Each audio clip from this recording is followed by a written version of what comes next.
എല്ലാവർക്കും നമസ്കാരം. ഞാനിന്നിവിടെ നിങ്ങൾക്ക് പരിചയപ്പെടുത്തുന്നത് ഒരു സ്പെഷ്യൽ ഇഡലിയാണ്. ഇതിന്ന് ഉണ്ടാക്കിയിട്ടുള്ളത് അമൃതം പൊടി വെച്ചാണ്. ഇത് വളരെ ഹെൽത്തിയാണ്, എല്ലാവർക്കും ഇഷ്ടപ്പെടുന്നതാണ്. നമുക്കെങ്ങനെ ഉണ്ടാക്കലെന്ന് നോക്കിയാലോ. അമൃതം പൊടിയുടെ കൂടെ ഞാൻ കുറച്ച് ലിബർട്ടി ആട്ട പൊടി ചേർത്തിട്ടുണ്ട്. വലിയവർക്ക് ചിലപ്പോൾ അമൃതം പൊടി മാത്രം അത്ര ഇഷ്ടപ്പെടാറില്ല, അതുകൊണ്ട് ഞാൻ അമൃതം പൊടിയുടെ കൂടെ കുറച്ച് ആട്ടപ്പൊടിയും കൂടി ചേർത്തിട്ടാണ് ഉണ്ടാക്കിയിട്ടുള്ളത്. അംഗൻവാടികളിൽ നിന്ന് കൊച്ചുകുട്ടികൾക്ക് കൊടുക്കുന്നതാണ്. കൊച്ചുകുട്ടികൾക്കും വലിയവർക്കും ഒരുപോലെ ഇഷ്ടപ്പെടുന്ന ഒരു ഫുഡാണ് ഞാനിന്ന് ഉണ്ടാക്കുന്നത്. ഇത് അമൃതം പൊടിയും ഗോതമ്പ് പൊടി കുറച്ചിട്ടിട്ട് അമൃതം പൊടിയും അതിൽ തന്നെ വെല്ല ഉരുക്കി പാവാക്കിയിട്ട് വെല്ല ഉരുക്കിയതും കൂടി ഒഴിച്ചിട്ട് പിന്നെ പാകത്തിന് വെള്ളവും കുറച്ച് ഉപ്പും കൂടി ചേർത്ത് ബാറ്റർ തയ്യാറാക്കിയതാണ്. ബാറ്റർ ഈ ഒരു പാകത്തിലാണ് ഉണ്ടായിരിക്കേണ്ടത്. പിന്നീട് നമ്മൾ ഇഡലി തട്ടെടുത്തിട്ട് ആദ്യം അതിൻ്റെ ഇടയിൽ നെയ്യോ വെളിച്ചെണ്ണയോ എന്തെങ്കിലും പുരട്ടി കൊടുക്കാം.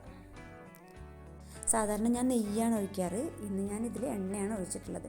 ഇനി നമുക്ക് ഇഡലി തട്ടിലോട്ട് ഇത് ഒഴിച്ചു കൊടുക്കാം. ഞാനിത് സാധാരണ വൈകുന്നേരങ്ങളിൽ കുട്ടികൾ സ്കൂൾ വിട്ട് വരുമ്പോൾ കഴിക്കാൻ വേണ്ടിയിട്ടാണ് തയ്യാറാക്കൽ.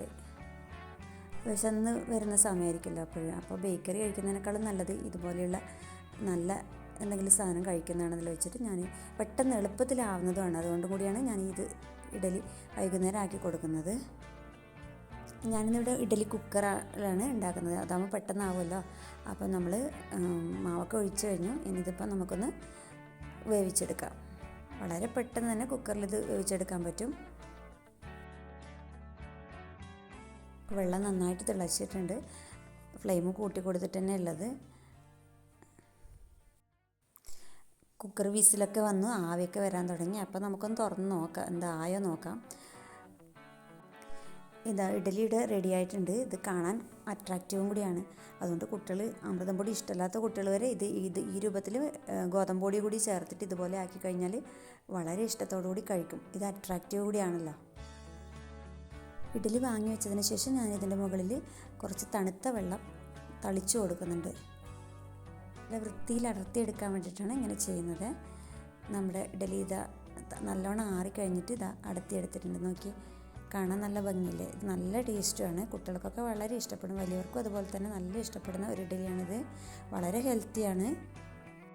ഇവിടെ ഈ ഇഡലി ആക്കി വെച്ച് കഴിഞ്ഞാൽ മോനും മോളൊക്കെ ഇടയ്ക്കിടയ്ക്ക് വന്ന് എന്തെങ്കിലും വേണമെന്ന് പറയുന്ന സമയമില്ലേ, അപ്പോൾ ബേക്കറി കഴിക്കുന്നതിന് പകരം ഇത് തന്നെ എടുത്ത് കഴിച്ചോളും. നല്ല ടേസ്റ്റാണ്. അമൃതം പൊടിയുടെ മധുരം ഉണ്ടാവും, എന്നാൽ കൂടി ഞാൻ കുറച്ച് വെല്ലം ഉരുക്കി ഒഴിക്കുന്നതുകൊണ്ട് അതിൻ്റെ ഒരു ടേസ്റ്റും കൂടി വരും. പിന്നീട് കുറച്ച് തേങ്ങ ചിരകിയത് കൂടി ഇതിൻ്റെ കൂടെ ചേർത്തിട്ടുണ്ട്, ഞാൻ പറയാൻ വിട്ടുപോയത്. എല്ലാവരും ട്രൈ ചെയ്ത് നോക്കണേ. താങ്ക്